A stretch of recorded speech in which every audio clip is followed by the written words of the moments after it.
Tara, buhatin na natin yung kabaong. Ay, teka. Kamag-anak kayo, di ba? Oh, hindi pwede. Pamahiin yon. Bawal magbuhat ng kabaong ang kamag-anak. Yung iba na lang. Kayo na lang magbuhat dito. Yan, kayo. Ay, kami po. Ay, hindi po. Kamag-anak po ako. Pamangkin po ako niyan. Ay, ako rin po hindi kasi ninang ko po yan eh. Kamag-anak din po ako kasi kapatid po yan ni Papa. Ganun ba? Kayo. Kamag-anak ba kayo? Kayo na lang magbuhat nito, sige. Ay, kamag-anak ko din po. Tita ko po kasi yan eh. Ako naman, kapatid. Lalo na po ako po yung anak eh. Siya. Paano yan? Wala tayong magagawa. Kailangan sundin yung pamahiin talaga. Siguro, iwan nyo na lang yan dyan. May magbubuhat naman siguro kusa yan. Iwanan nyo na yan dyan. Ayaw nga po, dapat talaga sundin yung pamahiin. Baka kasi may mangyari pang masama. Sige po, iwan na lang po natin. Bye po. Tara na. Bye, Nay. Bye, Tita. Hoy, anak, Jepoy. Nay, bakit? Mamaya, kapag nasa burol na tayo ng lolo mo, wag kang iiyak, ha?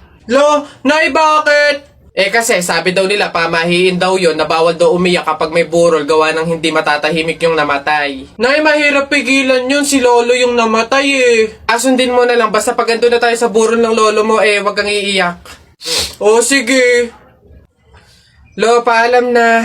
Nandito po yung apo nyo, si Jepoy.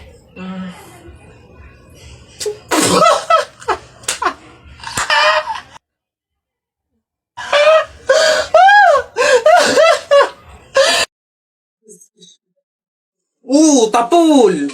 Hoy, Jepoy, tara, bari na tayo. May bago na akong pellet, Maganda to, Bili to ni Papa, ba't yan binili mo? Ang late naman yan. Di na naman uso yung mga pellet na ganyang maliliit, Yung sa akin, mahaba. Isang ganun agad, tapul agad. Yung sa'yo mukhang mahina, Yan ata yung nangangain ng bala. Duwag ka lang. Takot. Tara, ano? Magsuot ka na ng mga shield mo. Tapul! Hay, tumigil-tigil nga kayo sa barilan nyo pag kayo nakamat at naka-hospital pa kayo, sinasabi ko sa inyo. Nasaan na yan? Hoy, Jepoy, tara, laban na tayo. Kala mo, di kita babalikan, tara, hinihintay lang naman kita dyan, Kala ko nga, nagtago ka na, basta yung sa Hala, maglalaban na ng flip-top si Boboy tsaka si Jepoy. Tara, manood tayo. Ako naman unang banat, Daya mo dyan, Nakita ko nanay mo kumakain ng ribisco. Sinapak ko, sabi niya, ang sarap ng piling ko. Para yun lang, eto. Alam nyo kagabi, bagoong sinipa ko tatay mo, shoot sa kabaong. Ngi, A, B, C, D, E, F, G, H, I love you, will you marry me? Anong magagawa? Laging natutulala. Tuwing lumalapit ka, ako ay natutuwa. Kahit di sinasadya, pinupuno ng saya, tuwing kasama ka. Ang daya mo naman, di kita magets dyan, Anong madaya? Duno, ito pa. Sun is for the light, moon is for the night, and you is for the rest of my life.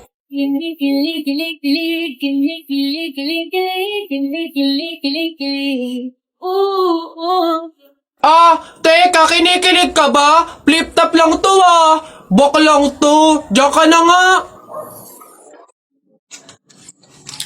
Pabunot pa ako. Ano po yung mga papremyo? Lombans, hairband, calculator, paper, Ayun yung kotse pong blue. Ayun. Pabunot po.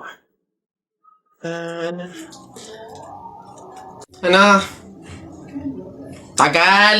Ito. 127 po. Ito po. Wala. 21 po. Meron? Wala ulit. Ba't wala pa rin? 1. Gusto ko yung laruan na yun 1 pa 1. Wala. Wala pa rin. Ubus na pera ko 85 po, 85. Huwag ka na umasa, wala. Wala pa rin, ang daya naman yan. Ang daya. Walang madaya dyan. Sadyang bulok ka lang. Umuwi ka na. Ito, last one ha. 42 po. Meron? Wala. Ano ba yan? Wala na akong pera. Daya naman yan. Huwag na nga. Di ba? Bessie, tignan mo. Girl, nasa mall ka, wala ka sa palengke. Ano ba yung suot mo? Wala ka bang taste? Walang style? Walang fashion? Ano ba yan, girl? Ilugar mo naman yung suot mo.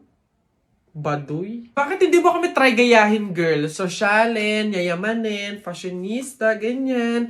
2023 na oh, glow up naman, girl. Habol tayo. Or baka naman, Bessie, walang pambili. Mahirap siguro, ganun, poor. Alam mo, girl, madami dyang mga cheap store, yung mga ukay-ukay. Try mong tumingin sa mga ganon. Para naman maging maganda ka at maging presentable yung suot mo. Ano ba yan, Bessie? Wala bang tricycle dito or jeep man lang? Paulan na, oh. Ano ba yan? Paano tayo makakauwi nito? Oo nga, Bessie, hindi naman tayo pwede mag-book. Ang mahal-mahal ng pamasahe doon. Oh, girls! Ay.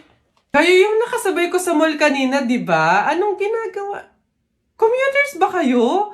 Ay, kala ko naman kasi kung makapan-judge ko yung kanina. Naghihintay kayo dito na ng jeep, no? Tricycle. Kawawa naman pala kayo. Girls, ha, next time ha, wag kasi kayo man-judge ng kung sinong tao, lalo kung hindi nyo naman kilala. And wala namang issue pagdating sa pananamit. Kayo talaga. Sige, nauna na ako ha. Ito kasi yung sasakyan ko. Oo, tama. Kahit ganito yung pananamit ko, may sarili akong sasakyan. O sige, una na ako. Wait, sa ganyang pananamit, magkukommute lang kayo? Gusto niyo sumabay? Pwede ba kahit saglit lang? Siyempre naman, hindi. After nyo akong i-judge kanina na pampaleng ko yung suot ko and wala akong fashion, walang style, tapos sasabay kayo, wag na lang siguro muna. Bye! Ingat! Ay, wow! Ang ganda nito, girl! Pang outfit sa BGC! Buti 50 pesos lang! Eto nga, Bessie, mukha akong mayaman dito. Bigat. Oh! Hoy! Ay, lo! Kayo pala yan, Diyos ko! Nag-okay pala kayo? Akala ko mga branded yung suot nyo.